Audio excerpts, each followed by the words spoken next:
first is moving naturally, right?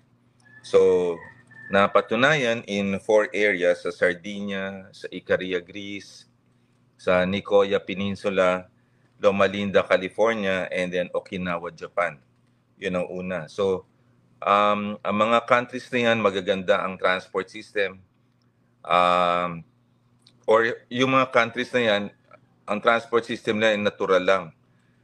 In the flow of their lives, naglalakad sila, nagsisimba sila, nagbabiking sila, nangangabayo sila, right? Now, yung other Asian countries, nag-adapt. At ang isang adaptation nila ay, magandang umaga po, Solita, Helen, ay ang adaptation nila ay transport system.